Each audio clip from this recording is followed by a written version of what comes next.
Hello everybody, क्या हाल चाल। उम्मीद करता हूँ कि आप सब अच्छे ही होंगे। तो आज हम जिस टॉपिक को पढ़ने के लिए जा रहे हैं ना, ऐसा माना जाता है कि one of the most important topics में से एक है, एंड दैट इज़ वर्ब। ठीक है। वर्ब को इतना इम्पोर्टेंट क्यों कहा जा रहा है, उसके पीछे का बड़ा एक सिंपल सा रीज़न है। आप अगर वर्ब के वर्ड का मीनिंग अगर समझ गए ना, तो आप जान जाएंगे कि आखिर इसे इतना इम्पोर्टेंट क्यों कहा जाता है। तो verb comes from a Latin word. ठीक है। ये लैटिन वर्ड है वर्बम। और इसका मतलब क्या है?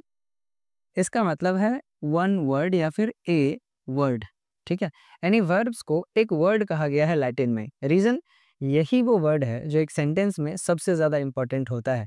ऐसा माना जाता है कि अगर आपने सिर्फ एक वर्ब लिख दिया ना, सपोज मैंने लिख दिया प्ले, ये अपने आप में कंप्लीट है किसी भी चीज़ को या सामने वाले व्यक्ति के भावनाओं को समझाने के लिए। लेकिन अगर मैं सिर्फ एक सब्जेक्ट लिखूं जैसे आई, इसमें ज़्यादा कुछ नहीं पता चलता। अगर मैं सिर्फ एक ऑब्जेक्ट लिखूं क्रिकेट, इसमें भी बहुत ज़्यादा कुछ पता नहीं चलता है। लेकिन सिर्फ वर्ब एक ऐसा वर्ड है जिससे कहीं न कहीं अच्छा खासा सेंस जो है ना वो आ जाता है। यानी कि एक सेंटेंस का सेंस जो है ना वो आ जाता है। इसीलिए वर्ब को इतना ज़्यादा इम्पोर्टेंट कहा जाता है। तो आज हम जिस टॉपिक को कवर करने जा रहे हैं वो है टाइप्स ऑफ वर्ब।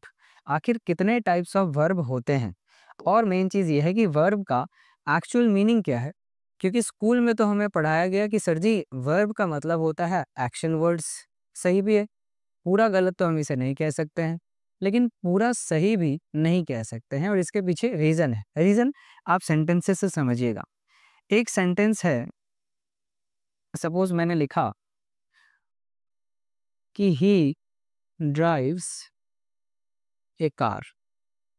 अब इस सेंटेंस में जो ड्राइव्स एक वर्ड है ना, क्या ये एक एक्शन है? हाँ भैया, बिल्कुल एक्शन है। और इसको हम वर्ब भी कहते हैं? बिल्कुल कहते हैं। यानी वर्ब का नेचुरल मीनिंग एक्शन तो होता है, ये तो कन्फर्म हो गया।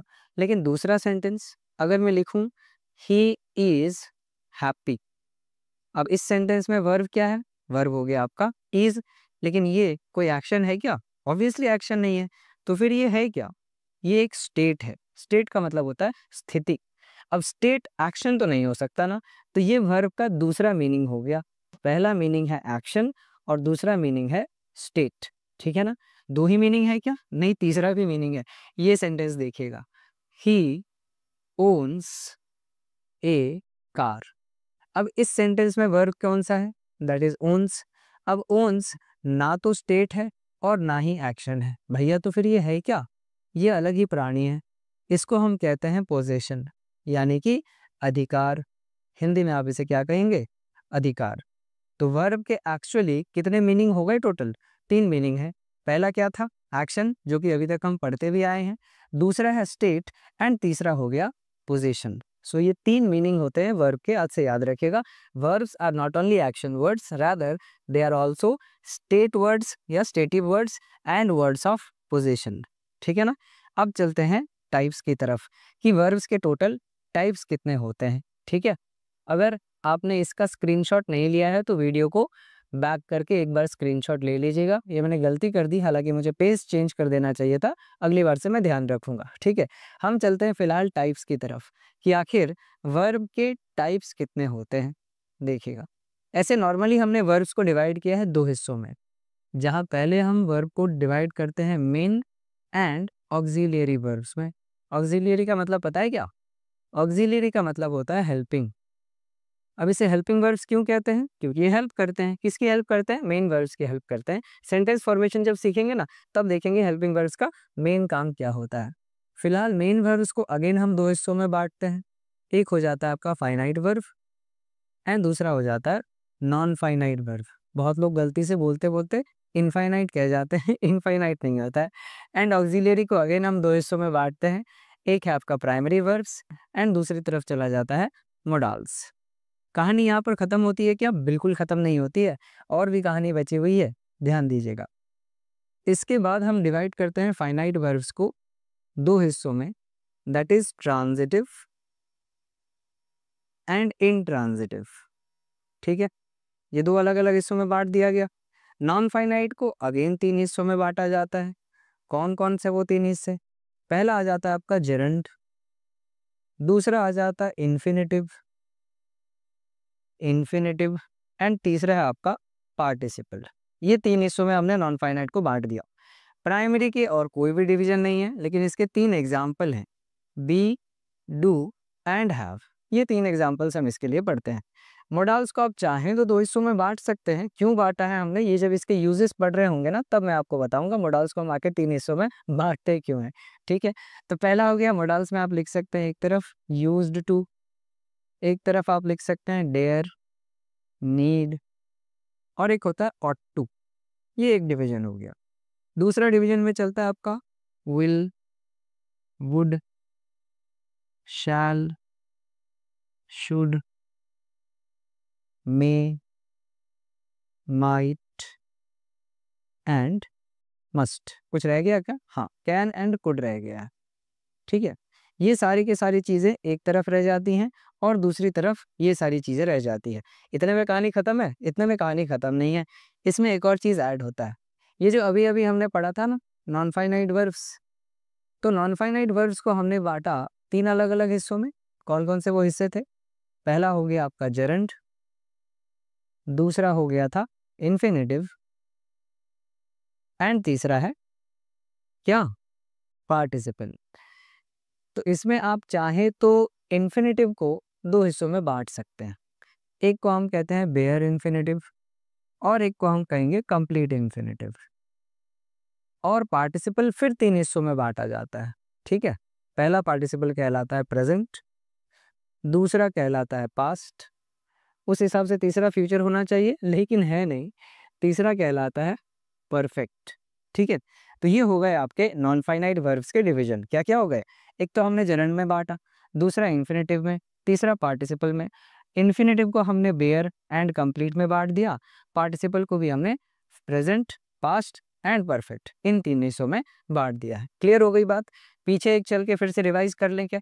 ये टोटल एक है परफॉर्मा, जहाँ पर आपने वर्ब्स को अलग अलग हिस्सों में, टोटल डिवीजन ये हो गया है वर्ब्स का। ठीक है, और दूसरी तरफ क्योंकि यहाँ पे स्पेस की कमी थी तो मैंने दूसरी तरफ नॉन फाइनाइट वर्ब्स को कैसे डिवाइड करते हैं ये भी आपको बता दिया। फिलहाल चलते हैं कि हम थोड़ा डेफिनेशन भी देख लेते हैं। आखिर हमने फाइनाइट एंड नॉन फाइनाइट में जो वर्ब्स को बांटा है, इसका मतलब क्या है? समझिए, फाइनाइट किसको कहते हैं? फाइनाइट का मतलब है जब कोई चीज़ लिमिटेड हो, है ना।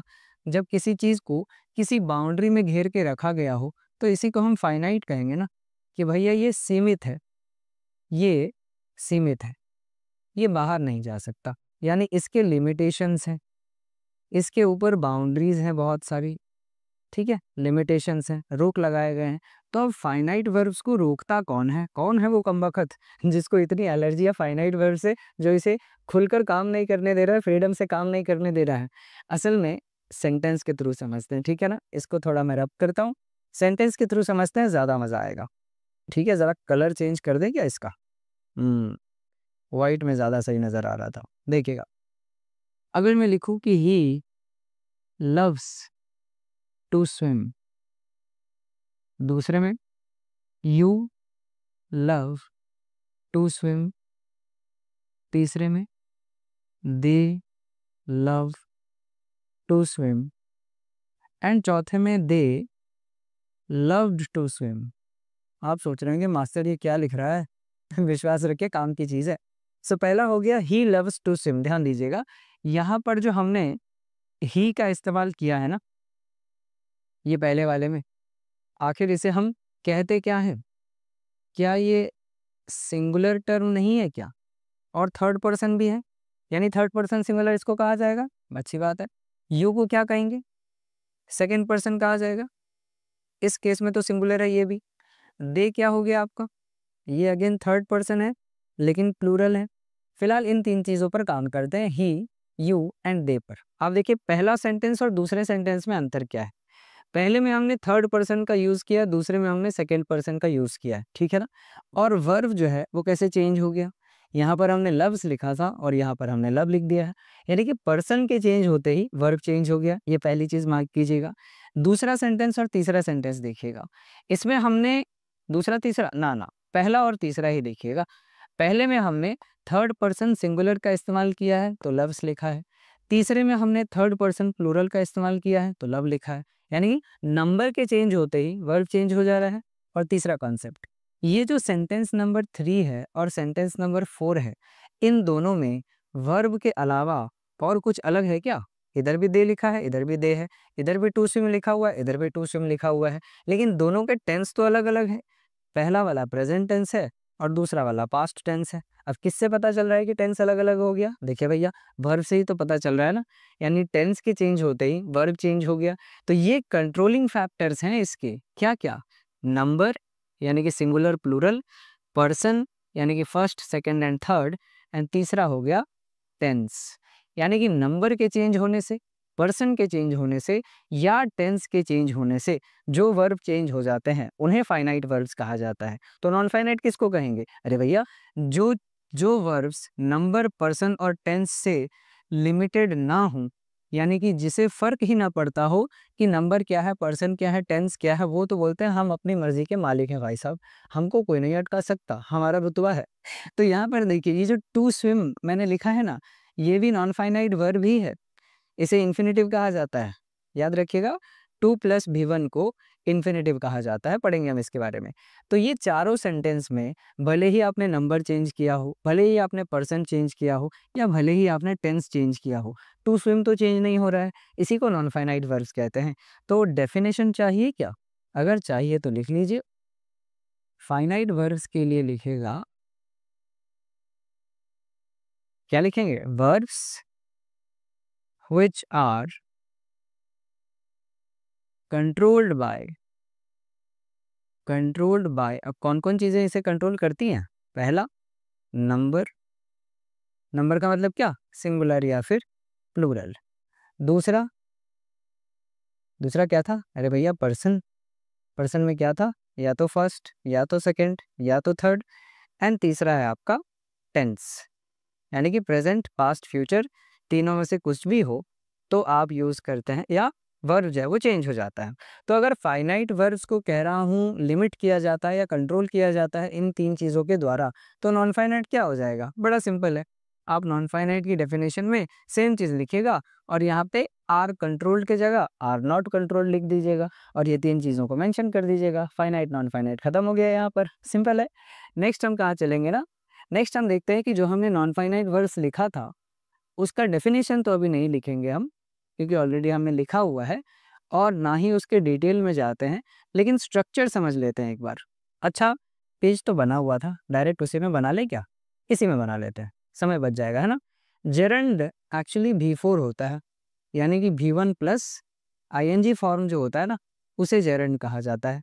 इन्फिनेटिव में मैंने देखिए दो हिस्से कर दिए हैं, बेयर इन्फिनेटिव कंप्लीट, V1 को कहा जाता है bear infinitive, and 2 plus V1 को कहा जाता है कंप्लीट इन्फिनेटिव। पार्टिसिपल की जहाँ तक बात करें, प्रेजेंट पार्टिसिपल अगेन V4 हो जाएगा, यानी कि V1 प्लस ING। चिंता मत कीजिए, पढ़ाते समय मैं आपको बताऊंगा कि हम जेरंड को कैसे पहचानें और प्रेजेंट पार्टिसिपल को कैसे पहचानें, टेंशन वाली बात नहीं है। पास्ट की बात करें तो भैया V2 हो जाता है, और परफेक्ट की बात करें तो कहीं कहीं पर V3 भी यूज होता है, कहीं कहीं पर हैविंग प्लस V3 भी होता है, और कहीं कहीं पर having plus been plus V3 का इस्तेमाल भी करते हैं। ठीक है ना, ये हो गया पूरा का पूरा ब्यौरा। तो ये था हमारा टाइप्स ऑफ वर्ब्स। वर्ब अभी शुरू भी नहीं किया है हमने। वर्ब्स को पढ़ने का जो नॉर्मल तरीका होता है ना, मोडाल्स पढ़ेंगे, मोडाल्स के बाद पढ़ेंगे हम फाइनाइट वर्ब्स के जितने रूल्स होते हैं, फिर नॉन फाइनाइट वर्ब्स के जितने रूल्स होते हैं वो। तो अगले क्लास में या अगले लेक्चर में मैं आपको बताऊंगा प्राइमरी वर्ब्स जो हमारे थे, याद है ना, ये देख लीजिए प्राइमरी वर्ब्स कहाँ चले गए, बी, डू एंड हैव। इन तीनों के अलग अलग फॉर्म्स क्या है, इनको हम प्राइमरी वर्ब्स क्यों कहते हैं, प्राइमरी वर्ब्स के इस्तेमाल टेंस में डायरेक्टली कैसे किया जाता है, वॉइस में कैसे किया जाता है, इन सारी चीज़ों के बारे में डिटेल नेक्स्ट वीडियो में। तब तक के लिए लाइक कीजिए, शेयर कीजिए, सब्सक्राइब कीजिएगा, दोस्तों को बताइएगा ज़रूर, नया मार्केट में मास्टर आया है, इंग्लिश ज़बरदस्त पढ़ाता है।